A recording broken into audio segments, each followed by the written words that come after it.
Tonight on 30-Minute World History. The Falkland Islands have just been invaded. The year 1987. Was that you ballparked it, bro. Pretty good. 1970 a something. long-standing British dependency. The perfidious Argentines have seized the islands from fair England. What will the United States response be? I turn now to the Commander-in-Chief, Chief Belvin Olisal. Reporting in. From the White House, Wait, we presume. Is that how the president introduces himself? He's got his mouth clamped on a long cigarette holder, so he can't quite. Oh, my mouth is full of jelly beans. Hello, my fellow Americans. The nation is strong as ever. Good night. Strong words from a strong leader.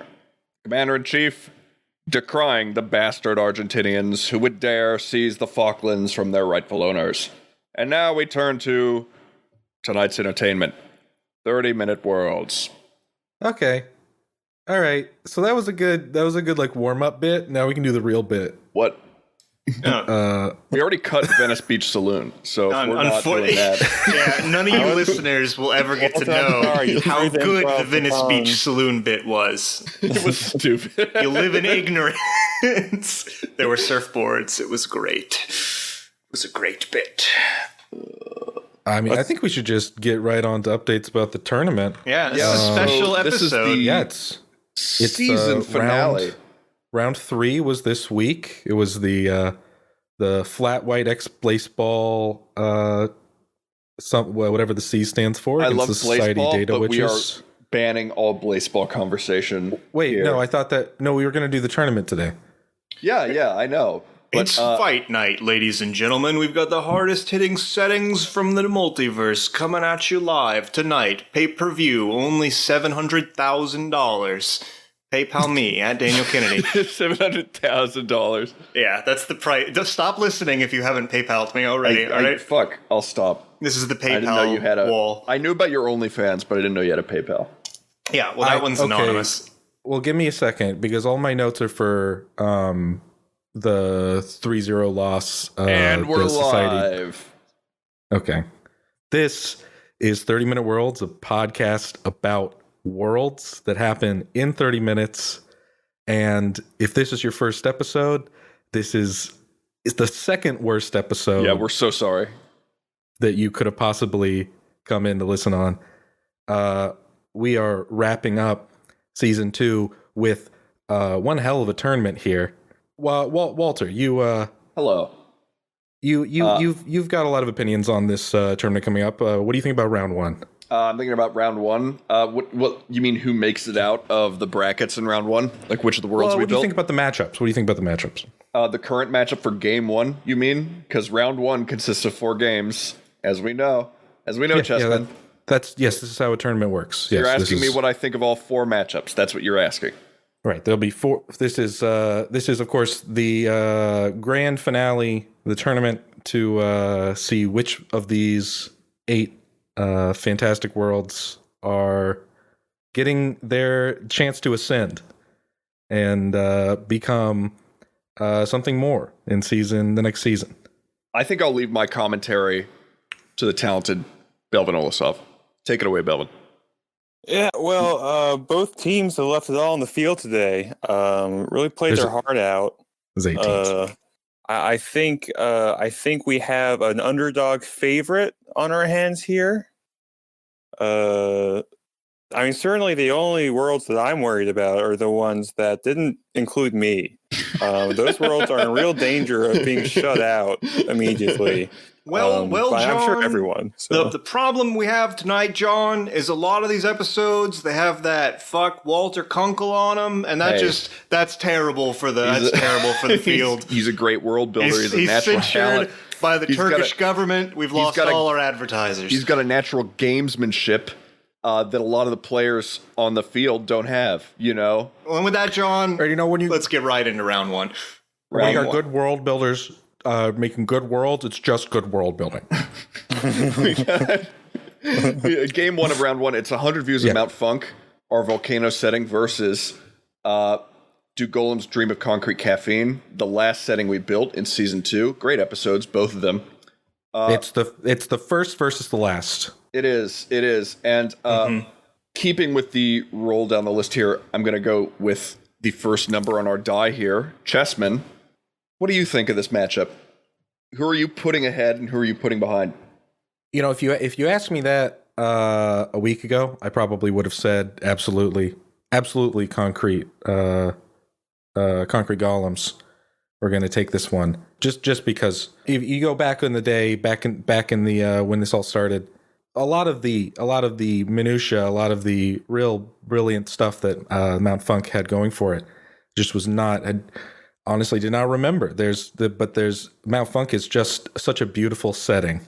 You know, it's got jazz. Is that jazz? Was it jazz? No, Yes, it's clearly funk. Oh, It's yes. Funk. It's I got mean, funk. it's make music. Right. Yeah. It's got dance. It's got blimps. Yeah, big on blimps, big on large fruit. It's got And veg. giant vegetation. It's got Final Fantasy references. So Chessman, you're voting funk on this. I think I might be voting funk. Okay. I think I might be Okay. voting funk on this. Dan, Belvin, your opinions? I think, I listened to both of these again, and the best part of Concrete Golem was definitely you bullying Chessman out of his anecdote at the beginning of the episode. I did think that was very funny, but no, I'm with Chessman on this. I think Mount Funk has a lot that we could kind of get into the details and flesh out, like the Really, conflicts between I'm the lad on Mount Funk, and I'm going to Yeah. say I like Concrete Golem more. And I think, Belvin, I think you're with me on this, actually. Yeah, I mean, I don't want to make it a 2-2 because We've never had a know what we 2-2. do about those. But I agree that Concrete Golem is a very rich setting, and I see lots of like really juicy potential expansion points. We established that this keeps happening for 1,000 years. We can fill that in, say what Right, civilizations came. Right, the concrete golems. What's going on? The golems going around, basically building this infinite city, rebuilding. Yeah. Just the aesthetics of the city alone are enough for me to put this one over Mount Funk. And I was the lore lad on Mount Funk. And I like Concrete Golem better. But I could be persuaded, perhaps. Yeah, you know what? Because I don't know how a 2v2 is going to go here. Well, we have a 2v2. 2v2. Let's think a little bit about which one is more ripe for expansion. Which one would be the better follow-up episode? Concrete golems is pretty obvious. How it'd be very easy to expand that. Yeah, right? yeah. I mean, you could just find a new ward of the city to talk about. You could go very microcosmic with it. Mount Funk, it's kind of like we could explore, I guess, the periphery of the volcano. I think the main areas of exploration are like actually what the day-to-day life looks like in the inner rim cities, and then how they conflict with the cities on the outer rim, what that looks like. I love Mount Funk. It's Fleshing so fun. out the balloon people and their culture and what they kind of get into. I'm so sad Yeah. these two had to go up against each other. It's the draw, luck of the draw. These are going to be some really tough matchups. So You know go what? ahead and You know steel what? yourself. I'm changing my vote to Mount Funk. Really? I like Concrete Golem more, but I do want to see what happens in Mount Funk. And I am, as many sportscasters will know, I am the most mercurial of the lore lads here. And Okay. it's the first On a upset of the dime. evening, ladies and gentlemen. Well, as the most Byronic Lorlat here, I'm going to mope and sulk. And go to Greece and die of a fever. Game Good. 2, Did the you say mendicant- ironic or Byronic? Like Byronic. Lord Byron? like Lord Byron. Oh, Like the Okay. poet. okay. Game 2, the Mendicant Gate versus Hyperborea. Gentlemen, discuss. They're both kind of alternate histories, aren't They they? are That's really- Yeah, cute. they are. It's a shame only one of them really happened, and the other one's just whimsy, but I think the question here is, do we want to move the timeline forward in the setting? Which, if we do, I think we want to do Mendicant Gate. If we want to flesh out more of the backdrop, I think it's Hyperborea. Because there's all sorts of, just shit in history or conspiracies that we can add into the mythology of Hyperborea, which could be a lot of fun. Right. Mhm. And of course, everyone knows what Hyperborea is because Hyperborea is true. It's fact. Yeah, It is. Whether your university teaches it or not, it's what really happened. Right. Well, it's a truth you can only glimpse if you've consumed enough super male vitality pills. Or which- enough Yes. of our podcast to have ascended to a higher plane of consciousness. It's the same You know thing. what? I'm going to come out swinging for Mendicant Gate. Mm-hmm. I think Yeah, go on. Hyperborea plays in the space of like aliens did it in the past, which is fun, which is like Stargate and neat. But I think Mendicant Gate just feels a lot more novel to me. It does. If we revisited Hyperborea, we'd have to find a way to make it different from other aliens did it in the past settings too. Right. Which Right. Mendicant Gate, the concept itself is just kind of novel and intriguing. Right. We were talking about when we were talking about what we were going to revisit. I think maybe in the last episode, we were talking about what we would have to do to Hyperborea, and I think somebody mentioned bringing in other conspiracy theories, essentially. Well, not even that. What was cool about Hyperborea was like, this like place where humans were created, or not created, but brought to hunt giant monsters. Like, we have a history of giant mythological creatures all over the world. And I think I mentioned these could be like refugees from the Hyperborean continent. All of our myths of like gargantuan creatures that appeared were just happenstance monsters that got over the like mountainous terrain of the continent that surrounded it. But anyway. Yeah, I mean, it's a nice concept, but It is, but that's not like, I don't know. I think I'm with Belvin here that Mendicant Gate is where I would let it lie because there's so much history going on there. yeah, if you're just talking about the building of America, but deals with the devils have now engulfed the landscape of it. It's just so rich, and also it's commentary.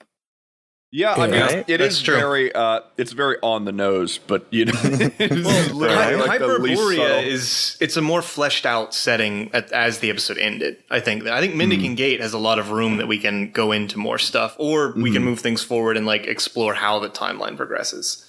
I think there's a lot of shit we can take for that, especially if we wanted to do something like just jump to the Civil War period and how fucked up that looks with devils running around on both sides. Yeah, yeah, that's pretty cool.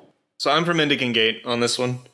Yeah, and I just listened to it was a podcast about a what do they call them, medicine men, somebody who sells patent medicine that doesn't A really snake work. oil salesman. Yeah, about literally the biggest snake oil salesman in American history, and that's really inspired me. So I think Donald Mendicant Trump. close. Edit that out. We don't want any Sorry. politics on alienating.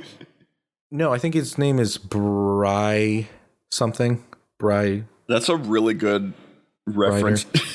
I'll just cut it in. I'll cut it in right here. That's my bingo card. Walt bullied Chessman. There we Oh my go. God. I'll cut it in right here. Gotta happen. I'm also for Mendicant Gate. Absolutely. Okay, That's it a seems like slam Mendicant dunk. Gate's definitely a slam bam over Hyperborea. It's good because we can't actually disseminate much more knowledge about Hyperborea before we get reeled in by the United States secret police. Yeah, before we have to answer some unfortunate questions The to our higher corporate ed- overlords. The higher ed Gestapo that are preventing Hyperborea from being, talked about. Higher ed? Yeah, the Colleges. Colleges, You you don't know. talk about Okay. Hyperborea on college The campuses ivory anymore. tower, you'll be laughed off campus. liberal professor cocktail Yeah. scene. The coastal elites. I was like, okay. I don't know who this Ed is, but okay. We're moving on to game 3 here, which is Exiles of Varn versus the Benevolent Sun. For me, it's space dwarves Mm-hmm. every time. I don't Chessman. really see what we could bring other planar shit into the Benevolent Sun. I don't really think that's that interesting. Yeah, I think that's a mistake. I don't really know where else we take the Benevolent Sun. though. I was mad when we were doing last episode. We were talking about dangers in the outfield, and all of y'all were like, "Oh, well, if we expanded it, we'd just go to other islands." I'm like, it's more interesting to stay on Baseball Island, actually, because that's the anyway. But that's a side point. I guess you can either do spin-off or sequel, right? Yeah. Mhm. But I think what I'm frustrated by is that I didn't hear about Blazeball until after we recorded that episode. that's probably for the best. Because now It's probably. I'm irritated that you have now heard about Blazeball. I'm just gonna say Blazeball 3 more times, and then I'm not gonna say it once more for Blazeball. Okay. There, it's out of my You system. get it out of your system. Oh, It's all out. and where do you think Dwarf Planet goes? Where do you think Exiles of Varn I think goes from here? I think probably what we do is we either mix up the setting by introducing some sort of external threat, or we just really dive in on what life looks like in each city. Yeah, because we have the 2 fab cities, and then we have kind of like the Wilds, which are their own third faction. And I think, that's 3 of us, and then we could talk one person about the wider history of space as we know it. And it just, I don't know, it divides up nicely. Spoiler alert, I'm also picking Exiles of Varn here over the Benevolent Sun. Yeah. As fun as the Benevolent Sun was to make, I think Exiles takes it for me. It was such a nicely realized setting as we were making it. Mm-hmm.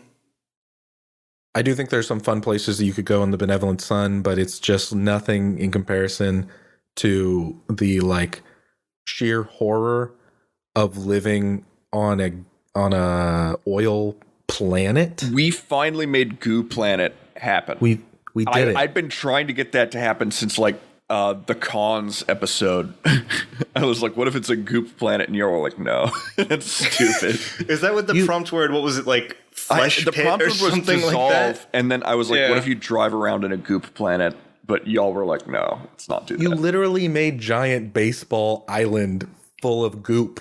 It rains goop. Goop was your prompt word. We've talked constantly. about this. It was juice. Suggested it. That looks like a clean sweep. Any closing thoughts on this matchup? Because this one was pretty easy for me. No, it looks like the Squats have it. The Squats. I just think the Benevolent Sun is wrapped up really nicely. I don't really feel a need to go back to it. And even if it wasn't, I would still pick. That's how good Exiles of Varn is. It is also like my favorite episode. This is a really nice one. Let's talk game 4 here. Mole Train versus Sunlit Sails. I will let the barristers present arguments here. Well, you weren't there for Mole Train. I was not there for Mole Train, but it's a great world. Mm-hmm. And I was not there for Sunlit Sails. I listened to that episode twice. It was so good. Yeah? Oh. Wow. So Belvin and I are the only ones that were there for both. Yeah, that is odd, actually. Yeah, this is a tough one. I agree with you. I'm torn. Yeah, I'm personally fond of both of them. I think Sunlit Sails, so I was listening to Mole Train, and what stood out to me is that it took us a while to settle on what the setting actually was in terms of this post-apocalyptic animal people landscape. Right, it was like, is magic illegal, or are they all actually kind of like animals?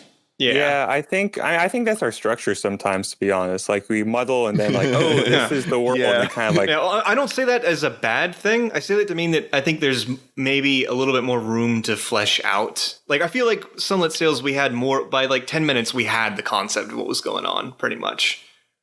But Sunlit Sails has because Swashbuckle was a prompt. Sunlit Sails has the cosmic element to it that we could go into, like the crew that of the sun ship. Pointed out. Yeah. This is unexplored territory, which could be really fucking cool. What was this cosmic? I don't remember this. Oh, the sun is a giant ship, and it fights the night with cannons and pursues its enemy. Yeah, and we had kind of like a Greek mythos thing going on, where people like a great manist, kind of like you can turn into a god. Yeah, demigod. Like if you're really special at something, you became a demigod of that thing. Yeah. Right. Like thrown up into the stars constellation. Like there's a lot of Greek space god adventure stuff that is on the table still. Right, which is cool. If that's what we would do in a revisit of Sunlit Sails, we could look into that. We could look into, you could probably look into some of the seaside nations and maybe a pirate, right? Mhm. That's a pretty good skies, the stars, the sea, and the land, right? Mhm. Mole Train, on the other hand, I think if we were to look into that, if we were to revisit that, we would basically be looking at, I guess we could do like different schools on the, like drill into different schools that are in part of the train. Right. Different compartments in the trains. Different, perhaps rival schools that they're rivals because they have like they compete over a section of train track, getting to move through it during certain parts of the year. I think Jockeying for position. Yeah. Right. Oh, we right. can. There's a ton we can do. Honestly, we can Train stake out rivalry. the different kinds of magic, because I think what we've established is a legacy magic. Like there were these great wizards and witches, and their familiars end up becoming like species and carry on the tradition. But these original figures kind of have a magic that can still be tapped into. Mm-hmm. So if you're like a bat person and you're the familiar originally of like this Egyptian warlock, then there's that school of magic and that civilization that came out of his familiars, and you can just like keep making those, and they're all like, I think it's an interesting concept that we like didn't really scratch the surface of that much in the I episode. think as we're talking about it, I am leaning more toward. I feel like there's just more shit to flesh out with Mole Train, like that I'm interested in talking about, like what that world looks like. I'm personally more excited by talking about Mole Train. I just want to see like looking at the like different schools, different ancient civilizations, like the remnants of ancient civilizations, right? That have their familiars, their animal people, and then also like going to different ruins and seeing what those are like, and how they turn those magic ruins into and use technology to sort of like revive them. I kind of agree with y'all in that the most interesting thing that we built about Sunlit Sails was like the mythos of it. And that's kind of been explored. We can go into it further, but we kind of already did that. And whereas Mole Train just has so much going on in it, and I think it's a really beautiful world. And Sunlit Sails, if you were to take the mythos out of it, apart from some like neat kind of customs we made, it's just like a sailing world, you know? Although it's kind of like Mediterranean XP. I do want to fucking combine all of our Bridge of the Gods, Sea of Time, and Sunlit Sails settings into one big nautical world. Because in fucking Sea of Time, the sun doesn't move. There's no way to tell time. But it is just sort of slot together pretty nicely. All three of them, we could just. But that's a story for another day. That's different. If you want to mash together worlds like a child with Legos, listen to those 3 episodes. Guess what? There's 2 other settings this season that could go in that pile. Wait, and that's giant baseball and garlic baby house. You're polluting the rich well of the unified 30-minute world's nautical setting. No, wait. It's true. Anytime we make an island world, anytime there's an island, it can be in the same world as another island. All 3 of them aesthetically match one another. The other ones do not at all. Oh yeah, the Incan aesthetic of Bridge of the Gods definitely matches. You can discover Mediterranean and Incan are linked by history inextricably. If you look at the Hyperborean texts, it's very clear. If you look at the history of Hyperborea, you'll find that Incans and Victorians in England actually lived on the same planet. Shit. You know that? You just hit me with that. And that was supposed to be a joke, but Incans and Victorians existed at the same time. No, they did not. They did. No, dude, they didn't. No, not at all. Like 400 years, 300 years apart. That blew my mind, man. Maybe you're continuing. That's what I love about these high school Incans, man. They stay the same age. Unless you believe I keep getting older. Unless you fucking believe, like my elementary school music teacher's theory that the Incans were taken up into heaven when the Europeans alive to live beautiful lives as angels because they were God's most beautiful creatures, then they could exist at the same time as the Victorians. But Why haven't we made a world about that? Yeah, there's a That's lot to cool as unpack shit. there. Sorry, what was that? I blanked out. Okay, well, that's the future world. Anyway, it seems like Moltrain's the move, huh? Moltrain is indeed the move, and I bear no ill will, because I know we will one day unify all the nautical settings. Shut up. What I will say about Moltrain versus Sunlit Sails, these are two of the most fun settings that we have done. Oh gosh, they were so fun to write. I say write, and we, we just riff them. It's a writer's room. All right. Right. Yeah. I think Sullen Sails, just brief sidebar, I think Sullen Sails would be a very cool RPG setting. I think it would too. Yeah. With like the whole like ascent to demigod thing. I think that'd be really fun. We are now through round 1, and that means it's just 4 worlds facing off in 2 1v1 matches. I'm going to turn over the announcing actually to Belvin because I've been saving my opinion for last all the time, and I feel like that's not fair, you know, to you guys. To you? Well, no, because like the last word tends to, I don't know. Yeah. Before we do that, let's take a quick break to hear from our sponsors. Do we have sponsors? Yes. Sure. Here they are.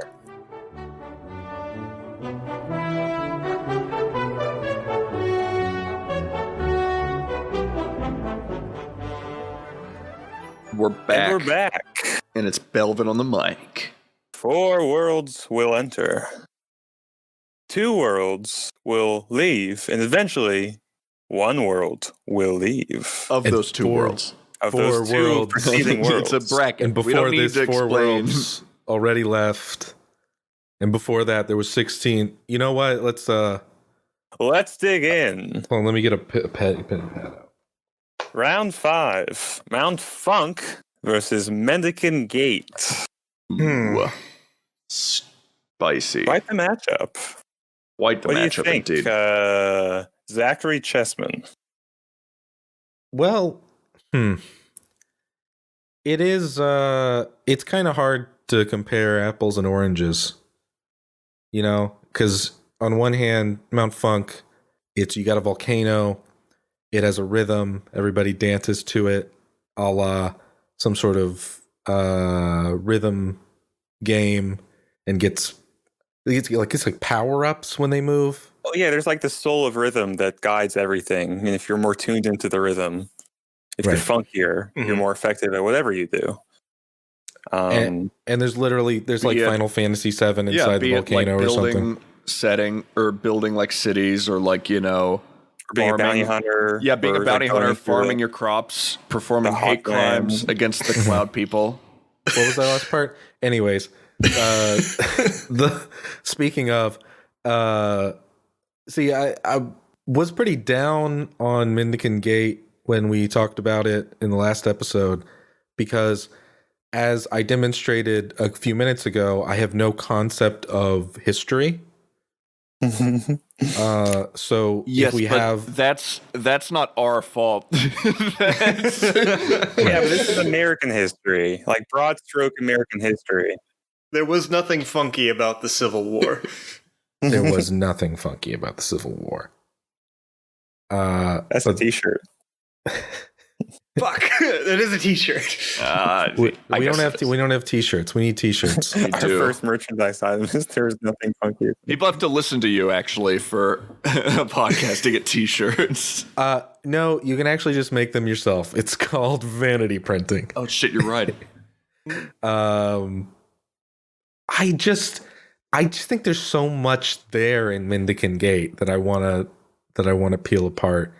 Like there's so much actual conflict there. When I look at Mount Funk, it's a fun idea and it's a fun setting, but I don't feel like there's no conflict in it that I want to like dive into. Be like, oh, why are these? It's just like people in blimps against people who are on the ground.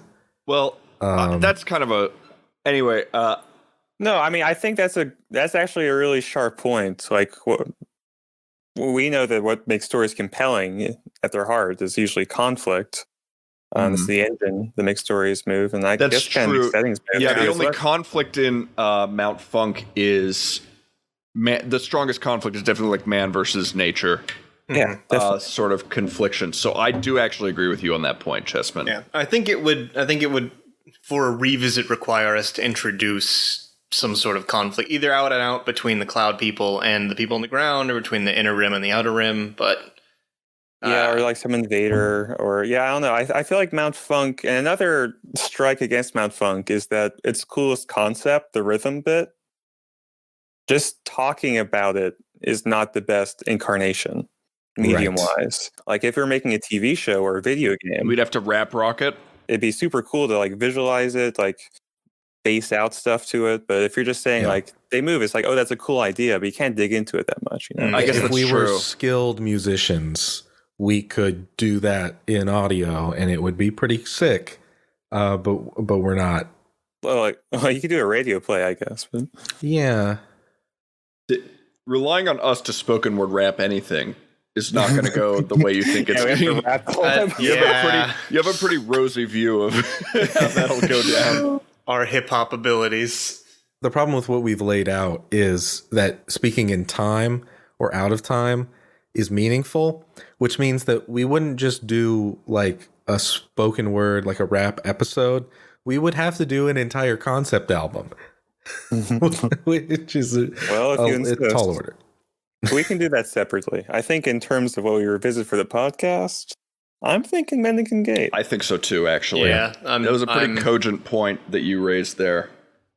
I came out swinging for Mount Funk in round 1, game 1, but I do against think Mendicant Gate, it's Gate pretty is tough. Yeah. There's just stuff I It's- want to look at in this A that lot I of think shit would there, be cool. yeah. Like, I want to see John Brown make a deal with the devil to do stuff. But anyway, Oh shit! Yeah, that. God. Yeah. there's just a lot there. And the Old West is fun. Yeah, it's like all of American history is our playground. And Right. Right. And I'm intimidated by it and going back to look at it, but I actually like that. I like that there's enough that I'm intimidated. Yeah. Well, Mount Funk, more like Mount Smells Funky. I have Mendicant Gate is I the have winner. to let him say that. I can't. you handed him the reins. It's true. God damn it. The biggest regret of my life. You heard it. You can't unhear it. Just Mendicant Gate decapitating Mount Funk and drinking blood out of its neck hole as I look on horrified from the stands. Well, It's like- it is the blood magic setting, so that man. does track. That's what a demon would do. Okay, coming up, we have Exiles of Varn versus Mole Train. To me, the choice is pretty clear here. Sam? I won't reveal really? what it is. It's Varn for me. Varn takes it. Yeah. Okay. For me, it's Mole Train. Well, we were Yeah. both, we are biased too because we were both, I think, the respective lore lads on these That's two true. episodes. That's Yeah. true. I just think Varn is such a rich world. The layout of it is so simple; it's impossible to fuck up. There's 3 factions. There's no danger of going spreading yourself too thin on the revisit. It's a cool. me- Oh, go on. To me, Varn feels like a world where you can fill out the splat book. Like after the first episode, you get what it is, you get its deal, you get pretty much everything about it, and now you can just like get more and more detailed and granular. With Mole Train, I feel like we kind of found a spark, and that spark can be expanded into all these different lines of inquiry and all these like very cool ideas that can be built on all this like history we can make for the world. Like Varn is never going to have like the same kind of history. Varn has like aspect. the history of the Empire and the history of why these people are exiled, which we never really dove into that much. Right. I think part of the problem with it is it's not like core to the world. It's not like in the bones of the world. I think it's core to the world, Right. It's good backstory. It's core to but the it's not origin of the world. as central. And it's interesting, but it's also it's dead history, right? That's what I mean. Yeah. No one's ever, if this was going to be a setting that you were thinking of building more stuff in, you wouldn't really want to go back before they came to this planet, because the the interesting part of the setting is the planet. I mean, you would want to flesh out kind of what happened that made space travel irrelevant. And you would kind of want to flesh out, but I think that, like, yeah, the interesting part is them on the planet.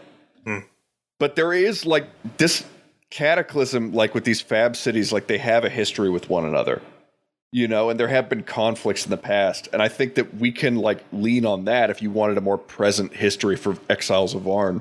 Right. Yeah. Alan, to me, like, sketching in details is less exciting than expanding. With Moltrain, there's a danger of kind of like, there's plenty of stuff to expand upon in it, but there's a danger of kind of spreading yourself too thin with, like, what about the bird people and the cat people and so on. With Varn, it's concrete. Like, we know the world is already so, like, real in a way, and yet so unreal. I don't know. It just cries out for a revisit to me.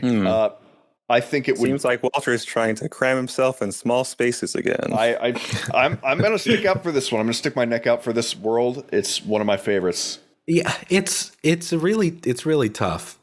I guess the only way I could try and figure out which one to go with is, I guess, maybe try right now, figure out what on the planet of Varn, like, you'd be going into, you'd be looking at, you'd be expanding. You would literally be, like, looking at the streets of the fab cities.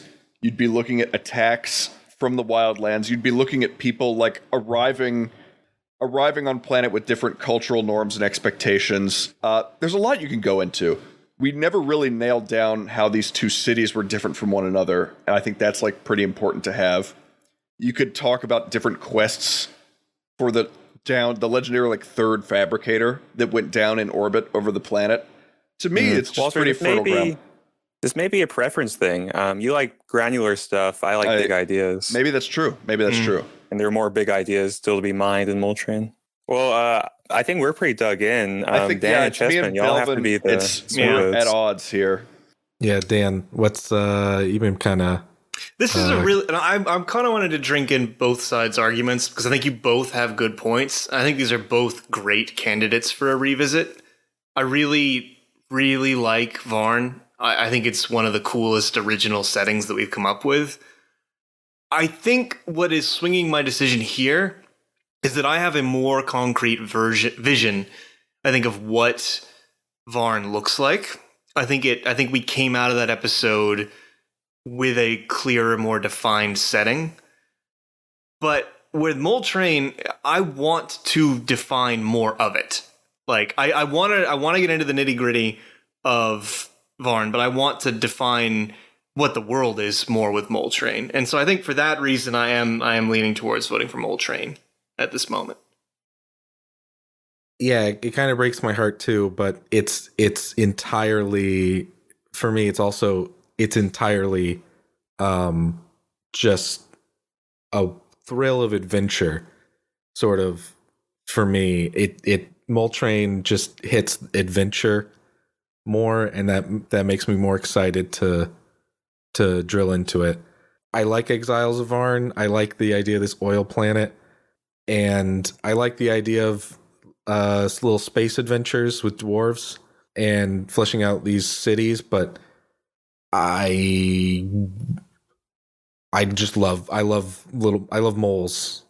We all love moles. It's true. That's really disappointing. I'm not going to lie. I was a big fan of Varn, but I respect the decision. This one truly breaks my heart. There's going to be heartbreak in this one. This was a rough one. And I will always love dwarves. You love and you lose in this world, and we make worlds. And of the two worlds that we made, it looks like Varn is not a world that we are making another world of. Damn. Moltrain wins. R.I.P. Fucking Crabbrinth. Now this Mole Train. take my shit from me. the mole man Oh, burrowed no. into the chest. American Gate versus Mole Train. I just realized I'm not going to be able to talk about the reproductive systems Oh, I think you'll shoe of it the in. parasites, of the oil parasites. This is, Well, and we Damn are it. all worse off for it. Oh wow, that was a bout. That was a real ringer. That was tough. That Yeah. was tough. I'm still down. That was a rough round, all around. R.I.P. Well, let's all have a moment of silence for Exiles of Arn, which we love so much. That's long enough. It's a great I was like, podcast. damn, Moving gotta on. edit some of this shit. We Not could play that some bad. sad music or something in the post. I guess. Are y'all ready to just jump into the final round? well, we have gone down from 24 to 8 to 4 and all the numbers in between. And then we're down to 2. And That's 2. Oof. The big somebody else read them two, off. the This kings, is too stressful. the final 2. It is Mendicant Gate and Mole Train. It's what you came here to see, ladies and gentlemen. Which will we go back to? I was going to say next week, but I don't know when we'll be uploading it. So One day. At some point. in As the you're listening future. if you're listening to it, we've uploaded it. Yeah. It's I need a to get little- into all those interviews with famous world builder critics. Is that a thing? Do those exist? Find out as you're listening to this. You'll know. We're cutting all this. We're cutting all this. That's sort of the deepest well of humor for this podcast is joking about cutting things and then not cutting them. Mainly whenever Chessman says anything that goes on for if it goes past the 12-second mark, you're like, all right, And there's well this number is a 2, contender for the bullying. Yeah. Well, if it's 12 seconds and I still don't understand it, that's when I have an issue. You think that's bad? Try living inside my brain. It is Mendicant Gate versus Mole Train, and frankly, here I think I go with the Gate on this one of the two. Why is that? Mendicant Gate, American history. There's a lot of explorable options there. Mole Train. Now, Mendicant Gate does have its problems. The chief problem I would want to go back and see with Mendicant Gate is we kind of don't know a lot about. It's a setting with blood magic, but really there was only one blood magic that ever happened, which brought the devils here, the wizard who brought them there, and then we kind of don't know actually a whole lot about that. I'd like to see that expanded as well as kind of the devil lore of that setting. Yeah, I mean, there's a lot of magic system stuff that we left kind of undefined. I think that would Yeah. have to be like a main area of focus for a revisit. We hit on something cool at the end with if your contract is destroyed, you lose all the benefits of your alliance with the devil. So that's kind of cool. And it. No, we said if your contract is destroyed, you die. Yeah. Oh, really? Is that what we said? That's even cooler. Well, Yeah. I think that it was sort of a joke, but I think it sort of rings true, was that people had been getting out of their contracts by doing shit like that. It's no, it's in the sub clause. You can't be doing that. Yeah, you can't. When you sign the Santa Claus, you have to read the fine print. Mm-hmm. Oh, Yeah. it's December Satan humor. Claus. Oh, good. Oh ho ho. That's true, but in the same way, in the same way that we could have fun expanding the quote-unquote magic system of Mendicant Gate, could have fun expanding the magic system of Mole Train if we want to really dig into legacy magic from the different great wizards and sorcerers and witches and such. Yeah, if you dig just beneath the surface on both of these worlds, they have very similar DNA. They're both worlds that we have very clear ideas about individual. For Mendicant Gate, we have They are very similar worlds, aren't they? Yeah. a bunch of states that we could visit, a lot of different kinds of magic. Well, I was Lorelad on both, right? Mm-hmm. I believe you were the lore lad on Mendicant Gate, yeah. So these are my dysfunctions. Your redheaded stepchildren. What were you saying, Chessman? Sorry.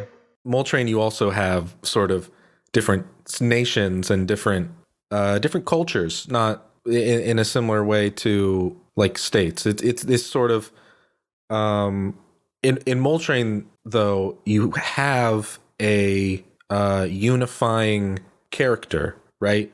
Your unifying character is the train that you get to take to all of these different places and put it in different contexts. You could still do that with Gate. I think we were hitting on what that would have been. Well, we established that the Mormons were paladins. There's something there. Right. Yeah. Mm-hmm. We established the Gate was a physical location as well, somewhere in like the salt flats of fucking Utah. I think it's weird to describe a setting like that involves devils and blood magic running rampant across the American continent as the more grounded, but it's definitely the more grounded. There's a lot of existing stuff to draw off of to fuck with, whereas I think Moltrain is more of we have to. You put in the legwork, yeah, exactly. Whereas it's kind of like it is kind of like a True Cuts thing where that built off our world, where it's like with Mendicant Gate, we know it'd be good. We know like radical bands of abolitionists literally like teaming up with the devil because their cause is righteous enough to mandate infernal aid. We know that's awesome. There's like you know that there's so much cool about that setting. With Moltrain, it's kind of like we have to take the risk of building it into something, and maybe we don't actually like what we build. Well, between like just the Old West itself with the devil and blood magic added in is very cool. But then you have the backdrop of the politicking leading up to the Civil War. You have the Mormons as like an ascendant sort of force in the West and kind of impacting how things go. You have like various individuals from the period cutting deals with devils to advance their own agendas. I just think there's a lot of cool shit to go into. Right, and one thing I enjoy about it is that as we led up to the Civil War, you just know the Civil War is going to be like hell on earth. Oh yeah, and like Literally, we could maybe have hinted back to like, because the Mexican-American War concluded around that, like at the start of 1850. So we could have already gotten an example of this kind of like warfare happening, and that makes the looming Civil War all the more urgent because we already had kind of a hell war with Mexico, you know. Mm-hmm. Well, yeah, I mean, Civil War is brother against brother. What if devils encourage you to like literally sacrifice your brother to get an advantage? And God, the scorched earth that would happen. Like, I think the American South would just be like actual devil lands by the end of it. Mm-hmm.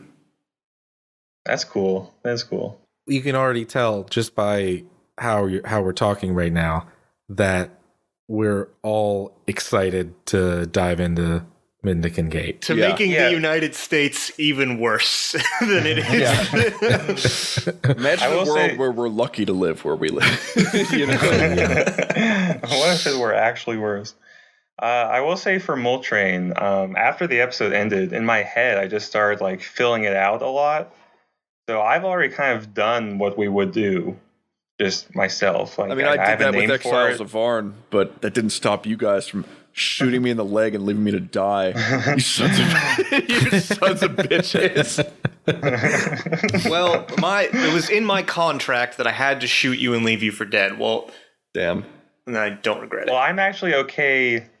If the group wants to go to Mendicant Gate, I'm fine with that. I know you really want Moltrain. I know that's your favorite. I can just sit down and write Moltrain myself. It'll be a hit rake in all the winnings. It pains me because I do also want to sit down and write Moltrain, but it's Mendicant Gate. There's so much there. If the bracket had gone a different way, I easily could see Moltrain being the revisit, but coming down to these two, I'm just more excited about Mendicant Gate. Yeah, same. Okay, well, I don't feel like fighting. You've given up. I like Mendicant Gate much like too. I gave up. They're both good options. I mean, I kind of love both worlds. And what a great season we had, like, to cap it off. But it's more exciting if we fight. We can fight. I mean, this episode's gone on an hour. If Walt quits the podcast because we didn't do Varn, I did expect Varn to win. Yeah, the actual I can tell. thing, and that's why I was kind of shocked when we went Mole Train, because I don't like Mole Train as much as I like Varn, because Varn was like my favorite of the season, but it's not my decision at the end of the day, you know? It's about building great worlds. I think part of the problem is that what is the best setting, like, as we left it when we ended the episode, is not necessarily the best setting to revisit. Well, the best setting, too, that's the sort of thing that's entirely subjective. You know? The one you enjoyed the most is not always the one that's the best for a revisit. And I realize that liking Exiles of Varn is not an argument for it, you know, but damn, it felt like a good one. I love Exiles of Varn. It's a great episode. Yeah, Dan, it's just that for the revisit, there are two different aspects. There's the quality plus the room for expansion. And even if the quality is super high, if there's a lot of room for expansion, another one, which is Mole Train and Minikin Gate, both have a lot of room for expansion, then makes them ripe for picking. Mm-hmm. Well, you know what? I know I said this last season, into the finale last season. Does anybody remember what it came down to, the last two? It was True Cuts and Sea of Time plus Bridge of the Gods. Yeah, the fusion episode. The tag team, the fusion. But that was much easier, I think, for us to decide than this one. Yeah. Yeah, it's man, it is fun. It's just really funny. I expected to be broken up about where we eventually came to. I did not expect to be this broken up. But I said last season that before the beginning of the finale that maybe we'd do a second revisit if we which obviously didn't happen. One, because we're lazy, and two, because there wasn't actually a second world that we wanted to revisit. I don't know. I mean, the fusion could could be a fun thing as a future like special episode, but well, Chessman, are you saying that we could maybe do multiple revisits from one season? And cut his mic. Cut him off. Is this thing? I'm saying that after we revisit Mendicant Gate, we'll see. Yeah, that's a little tease for you listeners. Exiles of Varn is coming by listener demand. We have to do Exiles of Varn, or Walt will start mailing us condoms in the mail. Yeah. That's right. Garlic baby house. Method acting. One thing we could do, I don't know if we have enough listeners for this, but have a vote on maybe like the top 8 bracket. Like, is there another one you want us to revisit? Yeah. Just an idea. I know we'll probably have to wait because we know personally a sizable fraction of the listener base, and most of them are not caught up yet. So we'll have to give them a Unsurprising. minute. Listen, well, I mean, can you blame them? Well, boys, we do a lot of shit. I mean, Belvin's not even all the way caught up yet, so that's true. Well, I guess Mendicant Gate wins it, huh? Yeah, hell.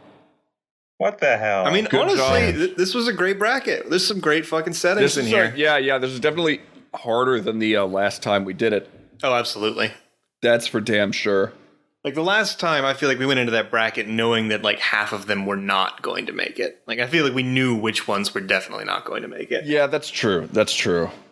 But man, 2 times over, a little more than 2 times the settings, but like 8 times the good worlds. Like, hey, we're getting pretty good at this. You think? You think we're getting pretty good at this? I think we're getting out good. of worlds now. I think we're getting good. Why we're getting good enough? I can quit my job and rely on the income from the show full time. Lean on the podcast until the end of time.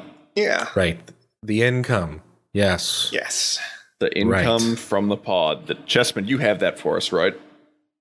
Yeah. Oh, yeah, the planters money. I actually also coincidentally quit my job, so it'd be really great if you could just get that. Well, it's funny because I also quit my job, which actually was doing this podcast. Listeners, if you feel bad about Walt's financial shortfall, you can PayPal him at Daniel Kennedy. That's at Daniel Kennedy. That's Walt's PayPal. So You laugh, but I did buy that PayPal account. You don't have one. I do. You're that's wrong. The one It's my PayPal account. You don't have a PayPal. I have one, and I do I also actually own at Walt's registered Uncle. it under your name In case because I anyone gets also own one under confused. my name. Checkmate. No, I have wrong. two. No, that's listeners. You can stop listening at this point. Well, that's our show. If you like this episode, you can subscribe to us on your podcasting service of choice to get new episodes every Wednesday, except during the duration of holiday break, which we are now on before we start season 3.